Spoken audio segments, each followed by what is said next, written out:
मित्रांनो, मी सध्या आहे लातूर जिल्ह्यातल्या अहमदपूर शहरातील सावरकर चौकामध्ये. तुम्ही बघू शकता हा जो माझ्या उजव्या बाजूकडून जो रस्ता येत आहे हा अंबाजोगाईकडून येणारा हायवे आहे आणि माझ्या डाव्या बाजूला जो आहे 361 क्रमांकाचा हायवे लातूर नांदेड हायवे आहे. आणि याच सावरकर चौकामध्ये एक कापसाने भरलेला ट्रक पलटी झालेला आहे. बघूया आपण त्याची काय स्थिती आहे. सध्या लोक पाहण्यासाठी या ठिकाणी गर्दी करत आहेत, परंतु कोणाला माहित आहे का ही घटना? तुम्ही होतात का इथे? तुम्ही कुठून आला? तुम्ही अगोदर हे सांगा. मी अहमदपूरच हाव इथून. हा, आणि हे रोड आहे का नगरपालिका जे बनवलेले हे गलत आहे. जे आहे रोड सरळ बनवावं. नगरपालिकेचा रोड नाही, जे तुम्हाला पूर्ण माहित नाही. सारखा बाजूला सरा पुढे तुम्ही काय आहे बघा. तुम्ही हे हा जो गाडी आहे, ही जी गाडी आहे ट्रकचं पूर्ण कव्हरेज मी करतोय तुम्हाला. बघा हा गाडी कसा पलटी झालेला आहे. हा ट्रक येत होता नांदेड रोड कडून आणि उजव्या साईडला तो टर्न मारत असताना त्याचा तोल गेला आहे आणि तो पलटी झाला. परंतु हा ट्रक पलटी होत असताना एका ऑटोवरती पडलाय आणि ऑटोची काय स्थिती आहे सध्याचं तुम्हाला चित्र मी लाईव्ह दाखवतोय. आवाज बहुजनांचा न्यूज लाईव्हच्या माध्यमातून तुम्ही बघू शकता. गाडीचा नंबर अगोदर बघूया सर आपण. काय MH10 CR 4844 असा गाडीचा क्रमांक आहे. टाटा कंपनीचा हा मोठा ट्रक आहे. अंदाजे याच्यामध्ये कमीत कमी 20 टनाच्या आसपास इतका लोड भरलेला असणार आहे. कापसाने फुल्ल भरलेला हा ट्रक या ऑटोवरती पडला होता. काही इथल्या बघणाऱ्या नागरिकांनी हा ऑटो जो आहे सरळ केलेला आहे. मात्र याच्यामध्ये कोण होता आणि त्याची स्थिती काय आहे तुम्हाला सांगता येते का मित्रांनो? तुम्ही कुणी होतात का या ठिकाणी? बघणारे सगळे हे जे गर्दी आहेत गर्दी वरचेवर करत आहेत. आत्ताचीच ताजी घटना आहे म्हणून हे लोक या ठिकाणी पाहण्यासाठी येत आहेत. माहित आहे का तुम्हाला? कोणाला माहित आहे का? तुम्हाला माहित आहे का काय कसं झालं हे बघताना कोणी होतंय? हा प्रकार घडत असताना कोणी पाहिजे? कोणी नाही. ऑटोमध्ये काढून नेलं, बघितलं मुलाला घेऊन गेलेत का ते ऑटोवाल्याला? सरकारमध्ये नेले गाडीवर. ऑटोवाला जो चालक होता या चालकाला अहमदपूरच्या ग्रामीण रुग्णालयामध्ये उपचार घेण्यासाठी दाखल करण्यात आले अशी इथली प्राथमिक स्वरूपाची माहिती माझ्यापर्यंत पोहोचत आहे. आपण ऑटोचा नंबर सुद्धा बघूया. काय बघूया आपण ऑटोचा नंबर जे आहे पूर्ण त्याची नंबर प्लेट सुद्धा दबली गेलेली आहे. MH24A T4171 असा हा ग्रामीण परवाना असलेला ऑटो आहे. म्हणजे या ग्रामीण भागातून हा चालत असतो. परंतु सुदैवाने जीवित हानी झाली नाही, परंतु ऑटो चालकाची स्थिती जी आहे, परिस्थिती जी आहे गंभीर आहे असं मला ऐकण्यात येते. वारंवार फोन येत आहेत अनेक जणांची हीच माहिती देण्यासाठी. नेमकी काय प्रतिक्रिया असणार आहे? हा, कोण बोलतोय माझ्याशी? हा बोला.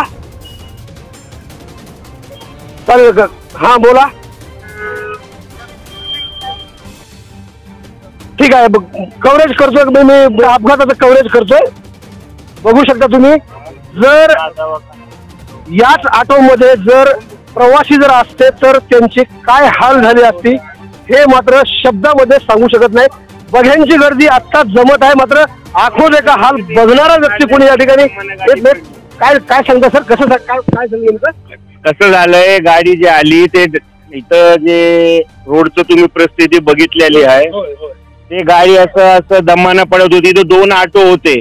एक ऑटो निघालं, हे दुसरा ऑटो त्याच्या ह्याच्यामध्ये आलंय, मध्ये फसलेलं होतं. सगळे भाऊ बंधू भरून त्याला काढले आणि ते ड्रायव्हरला दवाखान्यामध्ये घेऊन गेले. म्हणजे तुम्ही स्वतः बघितलेलं आहे.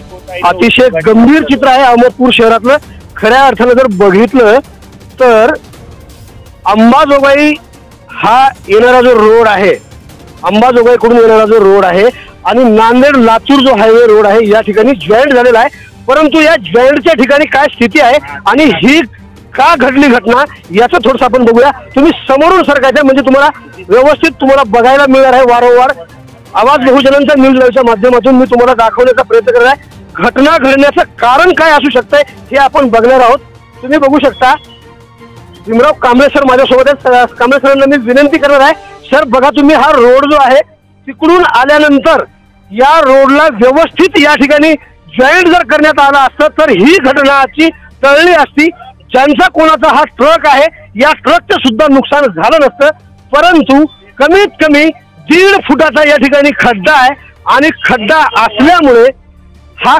असल्यामुळे या ड्रायव्हरच्या गाडीचं संतुलन जे आहे बिघडलं आणि एका साईडला गेल्यानंतर पूर्ण ट्रक पलटी झालाय. तुम्हाला काय माहिती आहे, तुम्ही काय सांगू शकता याबद्दल, तुम्हाला सांगता येईल? खड्डे मिटवाय पाहिजे ते मिटवले पाहिजेत हे बरोबर आहे.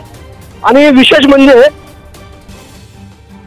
अंबाजोगाईकडून येणाऱ्या रोडचा कॉन्ट्रॅक्टर जो आहे वेगळा आहे आणि 361 क्रमांकाचं जे काम सुरू आहे त्या 361 हायवे क्रमांकाचा सुद्धा कॉन्ट्रॅक्टर वेगळा आहे. परंतु या दोघांच्या कामामध्ये हा रस्ता इतका राहून गेला आणि त्यामुळे इथे खड्डे पडले. हेच गाडी नाही तर अनेक किती असे अपघात घडत राहतील हे मात्र सांगता येत नाही. सर, हे तुम्हाला पूर्ण कव्हरेज दिसते का? ही घटना आता घडल्यानंतर इथलं स्थानिक प्रशासन जागं होईल का? आणि 361 क्रमांकावर आणि अंबाजोगाईकडून येणारा जो रोड आहे या रोडला जॉईंट करून पुढे होणाऱ्या अपघाताला आळा बसवेल का, हा प्रश्न आहे माझा आवाज बहुजनांचा न्यूज लाईव्हच्या माध्यमातून इथल्या स्थानिक प्रशासनाला. असे जर अपघात जर टाळायचे असतील तर नागरिकांनी सुद्धा प्रशासनाला सहकार्य करणं गरजेचं आहे. वारंवार त्यांच्या निदर्शनास आणून देणं महत्वाचं आहे, कारण या ठिकाणी तुम्ही कोणीही मागणी केली नसणार आहे म्हणून हे काम दुर्लक्ष पडलेलं आहे. ताजे आणि महत्वाचे अपडेट पाहण्यासाठी पाहत राहा फॉर आवाज बहुजनांचा न्यूज करता शिवाजीराव गायकवाड, अहमदपूर, लातूर. पुन्हा भेटणार आहोत पुढील बातमीमध्ये. तोपर्यंत जय हिंद. आवाज बहुजनांचा.